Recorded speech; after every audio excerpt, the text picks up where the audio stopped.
नमस्कार, आपका पुनः स्वागत है। आज हम कक्षा 9वीं की पाठ्य पुस्तक हिंदी वासंती का पाठ 2 पढ़ेंगे। पाठ 2 है हमारा मित्रता। मित्रता नामक निबंध के लेखक है आचार्य रामचंद्र शुक्ल। तो आइए सबसे पहले हम आचार्य रामचंद्र शुक्ल का जीवन परिचय पढ़ते हैं। हिंदी साहित्य के आज आलोचना के शिखर पुरुष श्री आचार्य रामचंद्र शुक्ल निबंधकार, श्रेष्ठ समालोचक,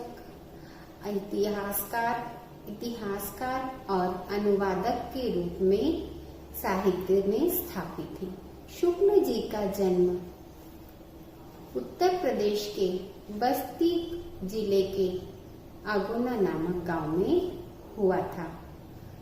नागरी प्राचारणी पत्रिका के संपादन के साथ साथ आपने अनेक ग्रंथों का संपादन कार्य किया। हिंदी साहित्य के निबंध विधा के युग प्रवर्तक, रचनाकार आप माने जाते हैं। चिंतामणि भाग 1, 2, 3 हिंदी साहित्य का इतिहास, हिंदी काव्य में रहस्यवान आदि आपकी साहित्यिक रचनाएं हैं। आपकी भाषा में परिमार्जित, परिष्कृत और तत्सम शब्दावली का प्रयोग किया है।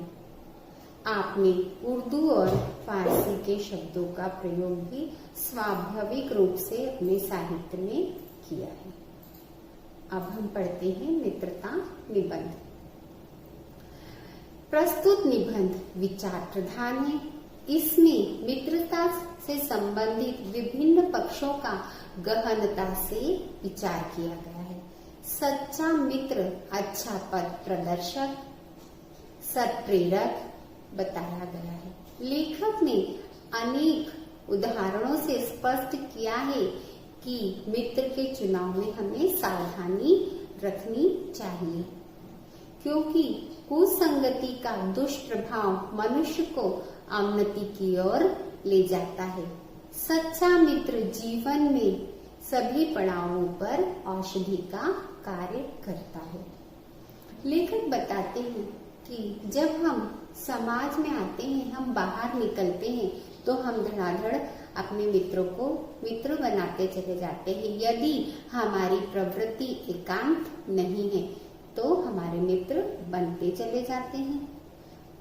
हम यह नहीं सोचते हैं, हम इस पर विचार नहीं करते हैं कि कौन हमारे मित्र अच्छे हैं या कौन बुरे हैं, क्योंकि हमें समझ नहीं होती है।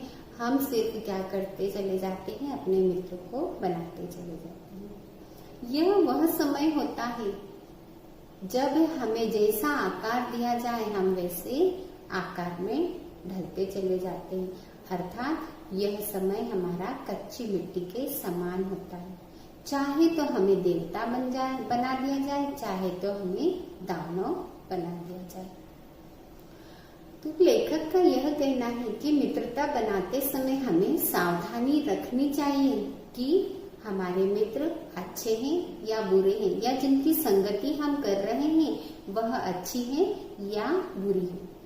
वर्तमान समय में मनुष्य व्यक्ति के व्यवहार, उसके आचार विचार, शिक्षा दीक्षा आदि को देखकर जल्दी ही मित्र बना लेते हैं। लेखक ने हमें बुरे मित्रों, बुरी संगति और बुरी आदतों से दूर रहने के लिए कहा है। लेखक बताते हैं या कहते हैं कि हमें मित्र बनाते समय सावधानी रखनी चाहिए। जो हमारे अच्छे मित्र होते हैं वे हमें बुरे कार्य करने से रोकते हैं और समय का ध्यान रखते हैं। हमारी गलती का हमें एहसास दिला देते हैं और हमें गलत कार्य करने से रोकते हैं। लेखक ने यह भी बताया है कि दृढ़चित्त और सत्य संकल्पित व्यक्ति से मित्रता करने से हमें लाभ होता है। इससे हमारी कार्य कुशलता में वृद्धि होती है और कार्य क्षमता बढ़ती है और हम पुरुषार्थ करने के लिए अग्रसर हो जाते हैं। अब लेखक ने जीवन में होने वाली अलग अलग अवस्थाओं में मित्रता को बताया है। लेखक ने जीवन की अलग अलग अवस्थाओं में होने वाली मित्रता के विषय में बताया है। वे बताते हैं कि जीवन की अलग अलग अवस्थाओं में होने वाली मित्रता कितनी सार्थक होती है। तो उसको उन्होंने 3 भागों में विभाजित कर दिया गया है।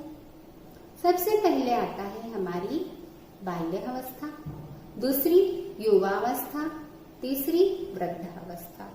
तो सबसे पहले बाल्यावस्था। बाल्यावस्था की मित्रता ऐसी होती है, उसमें ईर्ष्या, द्वेष आदि के भाव नहीं होते हैं। उसमें परस्पर प्रेम की प्रगाढ़ता, मधुरता होती है और बाल्यावस्था की मित्रता बड़ी आनंदमयी होती है। अब आती है हमारी युवावस्था। युवावस्था की मित्रता बाल्यावस्था की मित्रता से बिल्कुल भिन्न होती है। इसमें सिर्फ 2-4 बातें देखकर ही मित्रता की जाती है, जैसे मनभावनी चाल, सुंदर प्रतिमा, स्वच्छंद प्रकृति आदि। बस यह देखकर ही मित्रता करते हैं। अब आती है हमारी वृद्धावस्था। वृद्धावस्था की मित्रता बाल्यावस्था और युवावस्था की मित्रता से बिल्कुल भिन्न होती है। वृद्धावस्था में व्यक्ति अपने मित्र के लाभ हानि को अपना लाभ हानि समझते हैं, उनके दुख को अपना दुख समझते हैं, उनमें परस्पर सहानुभूति की भावना होती है। अब ऐसा जरूरी नहीं है कि हमारे जैसा जिसका स्वभाव है हम उसके साथ ही मित्रता करें, है ना। तो इसमें क्या होता है, भिन्न प्रकृति के स्वभाव के लोगों में भी मित्रता होती है। और भिन्न प्रकृति के स्वभाव के लोगों में व्यक्ति क्या करते हैं, जल्दी आकर्षित होते हैं। जैसे चिंतनशील मनुष्य क्या करता है, प्रसन्नचित्त का साथ ढूंढता है, निर्बल बलवान का साथ ढूंढता है, धीर उत्साही का साथ ढूंढता है। इस प्रकार भिन्न प्रकृति और स्वभाव के लोगों में मित्रता होती है। अब लेखक ने यह भी बताया है कि संगति का गुप्त प्रभाव हमारे आचरण पर भारी पड़ता है। यदि हम बुरी संगति में रहते हैं तो दिनों दिन हम अवनति के गड्ढे में गिरते चले जाते हैं और हमारी उन्नति नहीं हो पाती है। लेखक ने विश्वास पात्र मित्र को खजाना, औषधि और माता के समान भी बताया है। लेखक ने कहा है जो विश्वास पात्र मित्र होते हैं वो हमारे लिए खजाना, औषधि और माता के समान होते हैं।